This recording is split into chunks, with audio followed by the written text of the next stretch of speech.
تو جو رحمت رمضان میں میرے نبی نے فرمایا اگر میری امت کو پتہ چل جائے کہ رمضان کیا ہے تو یہ تمنا کریں گے کہ کاش سارا سال ہی رمضان ہو۔ اچھا ایک صحابی آئے، یا رسول اللہ میں تو مارا گیا۔ آپ نے کہا کیا ہوا؟ کہا میرا روزہ تھا، میں بیوی کے پاس چلا گیا۔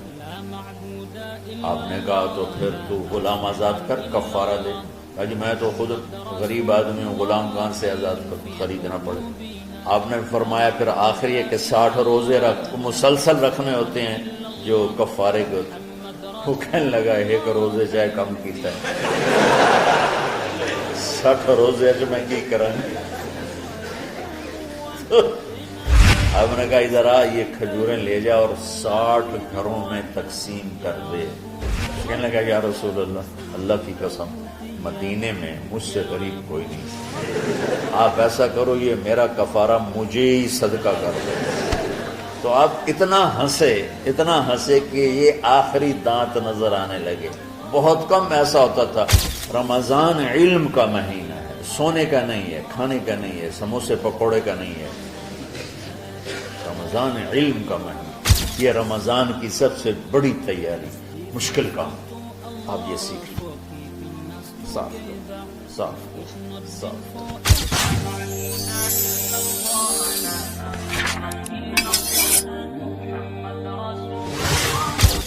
سارے مہینوں کے نام عربوں نے رکھے، محرم، صفر، ربیع الاول، ربیع الثانی، جمادی الاولی، جمادی الثانی، رجب، شعبان، رمضان، شوال، ذوالقعدہ، ذوالحج۔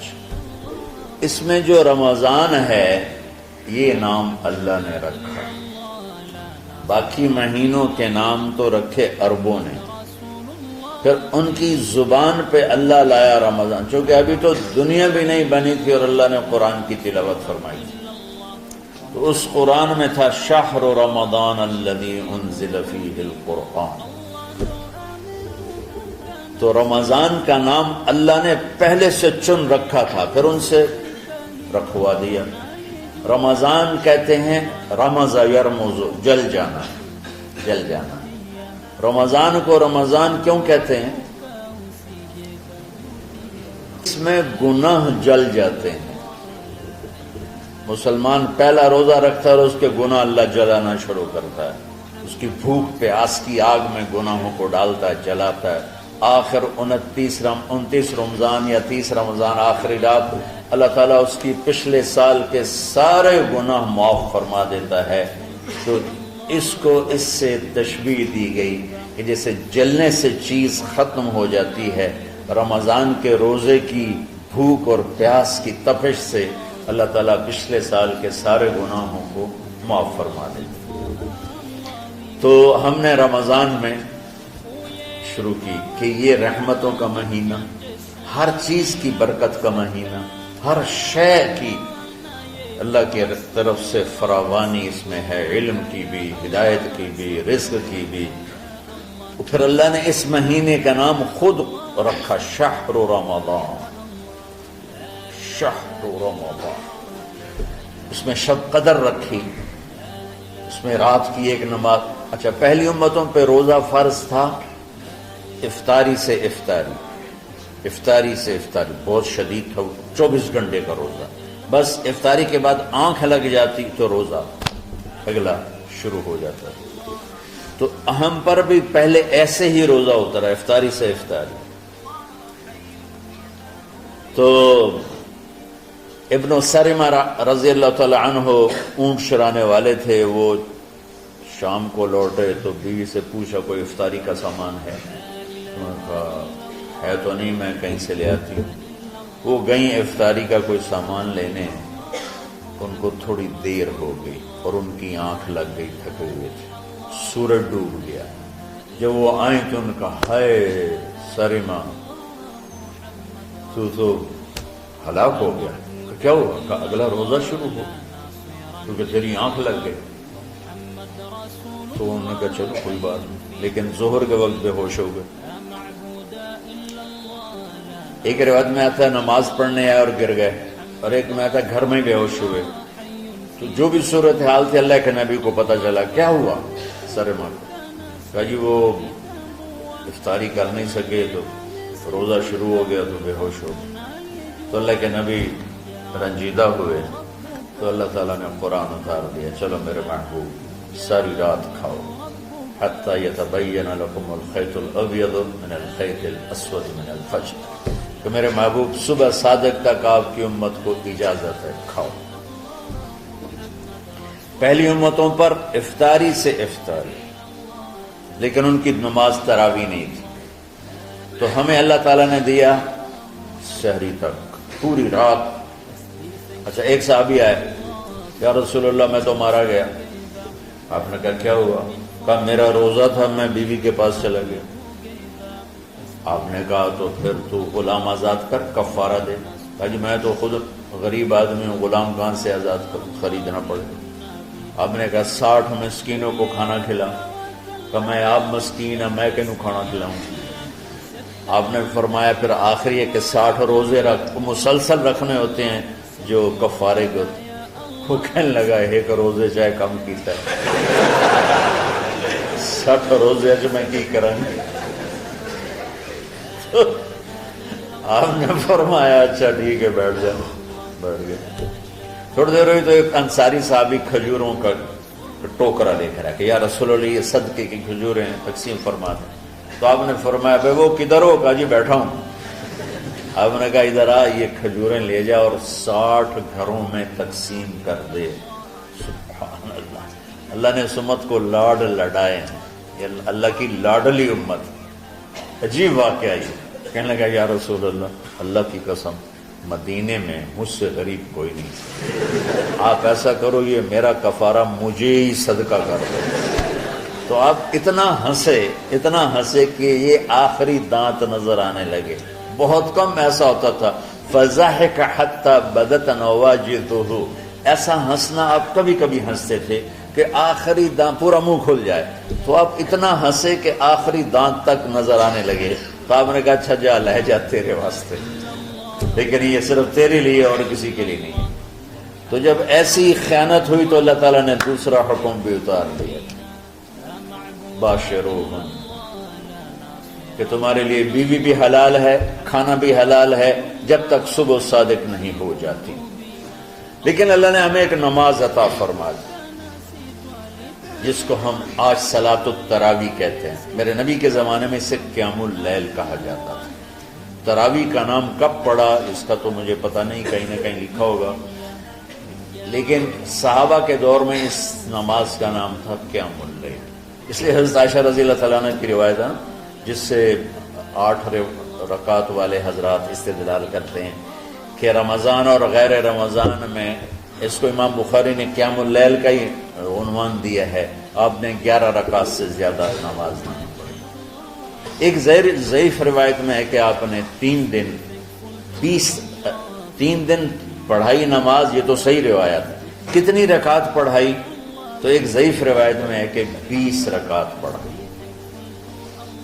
اچھا ضعیف روایت سے عبادت ثابت نہیں ہو سکتی حکم شرعی.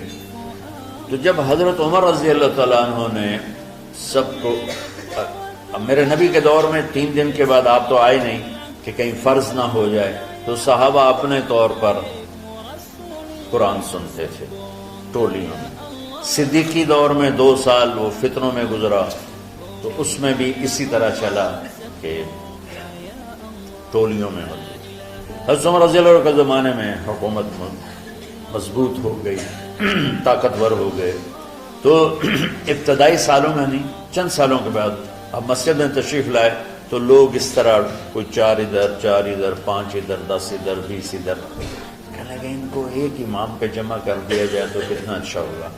تو آپ نے سب کو اکٹھا کیا اور ابی بن کعب رضی اللہ تعالیٰ عنہ کو امام بنایا اور سب کو ایک نماز پہ جمع کر کے 20 رکعت کا حکم عطا فرمایا.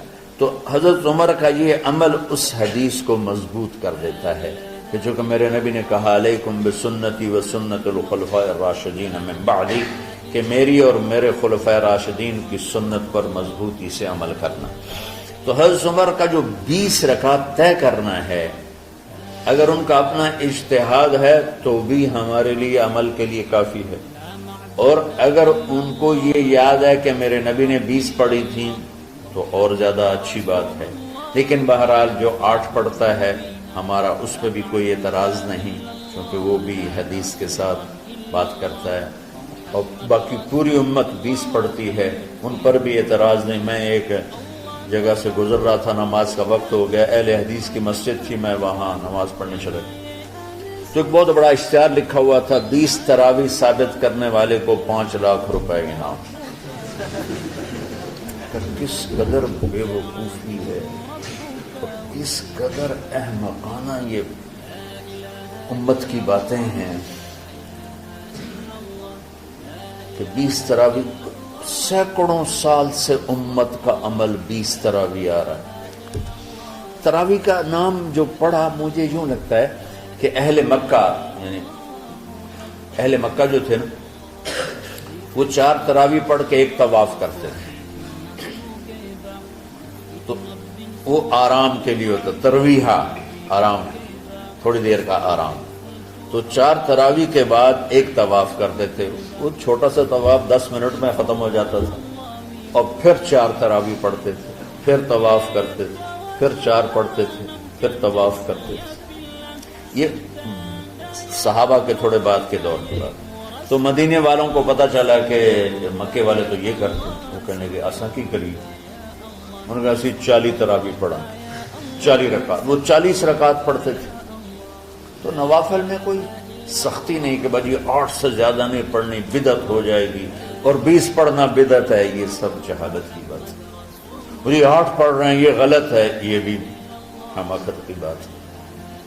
جو صحیح حدیث سے دلیل پکڑ کے کوئی عمل کرتا ہو تو بھائیو اس سے بحث نہ کیا کرو، مناظرہ نہ کیا کرو، یہ بہت نادانی والی بات ہے۔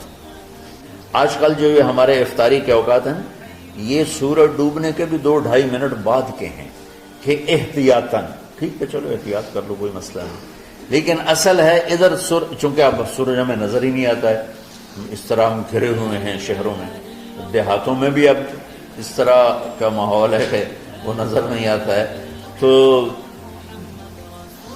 بہتر کہ ادھر سورج غائب ہو ادھر لقمہ منہ میں جائے، لیکن یہ تب ہے جب آپ نظر آ رہا ہو۔ اب جب آپ یہاں بیٹھے ہو حسنین میں تو یہاں تو کوئی سورج نظر نہیں آئے گا، یہاں تو مینار ہی نظر آئے گا، تو لہٰذا احتیاط تھی۔ ہمارے اہل حدیث بھائی وہ 2 منٹ پہلے ہم سے افطار کرتے ہیں، وہ بڑی اچھی بات ہے کہ سورج کے غروب ہونے کا جو اصل وقت ہے اس کے ساتھ ہی افطار کرنا۔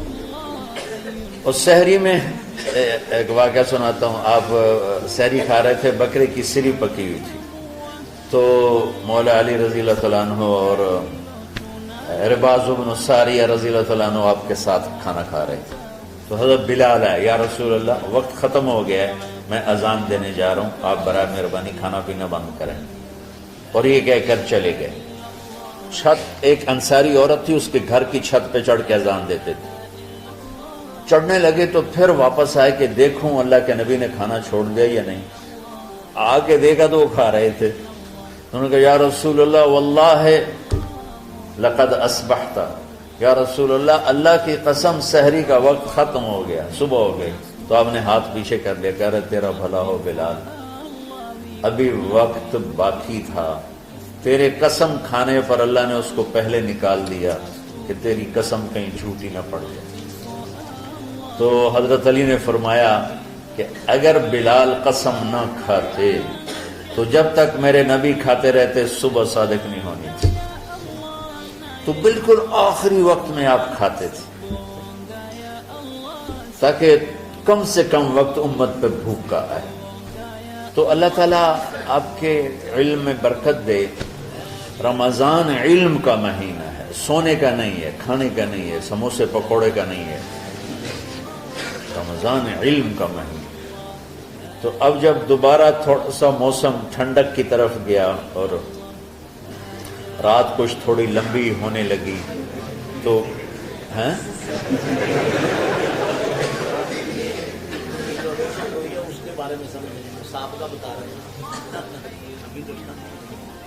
نہیں، مئی میں روزے آ رہے ہیں نا، گرمی تو ہے لیکن وہ جون والے روزے تو نہیں ہیں نا، جون کے روزے. آپ لوگ جوانوں، میں میرے جیسا کوئی آدمی کرے عذر بہانا تو ٹھیک ہے، اور پھر سحری کر کے اور فجر کی نماز کے بعد آرام ہوتا ہے، تھوڑی روٹین تبدیل ہوتی ہے، لیکن یہ دنیا مشقت کی اٹھانے کی جگہ ہے. بس رمضان کی سب سے بڑی تیاری کیا ہے کہ اپنے دلوں کو صاف کر لو پہلے سے. شعبان کی سب سے بڑی تیاری کیا ہے کہ اپنے دلوں کو صاف کر لو. جس دل میں نفرت ہو، بغض ہو، کسی کے لیے غصہ ہو، کسی کے لیے کیا کیا جذبے ہوں، دل صاف کرنا. شب قدر اس میں ہے، اللہ کا عرش پہلے آسمانوں پر ہے، سارا دن ساری رات اللہ کے اعلان ہو رہے ہیں، کوئی بخشش چاہنے والا، کوئی معافی چاہنے والا، کوئی رزق چاہنے والا، کوئی ہدایت چاہنے والا، کوئی شفا چاہنے والا، اور فرشتوں کے اعلان ہو رہے ہیں، بھلائی کرنے والے آگے بڑھ، برائی کرنے والے بس کر دے. تو جو رحمت رمضان میں، میرے نبی نے فرمایا اگر میری امت کو پتہ چل جائے کہ رمضان کیا ہے تو یہ تمنا کریں گے کہ کاش سارا سال ہی رمضان ہو. تو ہم نے نظام بنایا ہوا ہے، لوگ وہ کر رہے ہیں، وہ روزانہ جھاڑو دیتے ہیں. تمہارا دل ایک آنگن ہے، ایک صحن ہے، اس میں بغض، نفرت، حسد، پتہ نہیں کیا کیا گندگیاں آئیں گی اور آتی رہیں گی. بچوں ایک کام کرو، جھاڑو پکڑ لو، صاف. یا اللہ معاملہ تجھ سے کرنا ہے، لوگوں سے نہیں. کسی نے برا کہا، کسی نے غیبت کی، کسی نے گالی دی، کسی نے دھکا دیا، کسی نے حق مارا، کسی نے کچھ کیا. یا اللہ تیرے سے بول، میں نے اپنے دل کو سب سے صاف کیا، میں نے اپنے دل کو سب سے صاف کیا. یہ اتنی بڑی عبادت ہے کہ بڑے بڑے نفلوں والے، تہجد والے، حج عمرے روزے والے تمہیں نہیں پکڑ سکے، کیونکہ اس کا کرنے والا دنیا میں کوئی نہیں. نفل پڑھنے والے تو بے شمار ہیں، عمرے کرنے والے بے شمار ہیں، علماء بے شمار ہیں، حاجی بے شمار ہیں، سخاوت کرنے والے بے شمار ہیں، لیکن اس ٹکڑے کو صاف کرنے والا لاکھوں میں ایک بھی نہیں. مشکل کام، آپ یہ سیکھ لیں. صاف کرو، صاف کرو، صاف کرو. یہ رمضان کی سب سے بڑی تیاری. جس دل میں بغض بھرا ہو، نفرت بھری ہو، حسد بھرا ہو، کینہ بھرا ہو، اس میں خاک آئے، اس میں تو علم کی ایک کرن بھی نہیں آئی. اس زبان سے چاہے جتنے مرضی موتی بکھیرے، دل اس کا اندھا ہوگا. لا تعمل ابصار ولكن تعمل قلوب التي في الصدور. یہ آنکھوں سے اندھے نہیں، دل سے اندھے ہیں. تو ساری امت سے کہتا ہوں رمضان کا استقبال کرو، دلوں کو صاف کر کے، نفرتوں کو مٹا کے، مذہبی نفرت، دنیاوی نفرت، رشتوں کی نفرت، بول چال کی نفرت، سیاست کی نفرت، لین دین کی نفرت، ان سب سے اپنے دل کو صاف کرو تاکہ رمضان میں اللہ نے علم اتارا، اللہ تعالیٰ آپ کو علم عطا فرمائے. اور باقی لوگ جو عام دنیا میں زندگی گزار رہے ہیں ان کے دلوں میں اللہ رمضان کا نور اتارے اور اپنے اور ہدایت کا نور اتارے. یہ سب سے بڑی تیاری ہے. اور آپ میں جو حفاظ ہیں وہ ترتیب بناؤ، آپ کے اعزازے بنائیں گے. آپ الگ الگ اپنا یہاں ٹولیوں میں بٹ کے، جیسے ماشاءاللہ پہلے ہوتا تھا، اپنا قرآن سناؤ. 10 دن میں سناؤ، ہفتہ میں سناؤ، 20 دن میں سناؤ، 3 دن میں سناؤ، تمہاری مرضی ہے. لیکن یہاں فضا بنے، چاروں طرف قرآن پڑھا جا رہا ہو، تو ایسے صرف دیکھ کر ہی ایمان تازہ ہو جاتا ہے. تو جو آپ میں حفاظ ہیں وہ غافل نہ ہونا کہ نو جی میں نے تو اب یاد نہیں ہے. بھول گئے تو الگ بات ہے، کوئی کچا پکا ہے تو اس کے لیے تیاری کر کے سناؤ کسی اچھے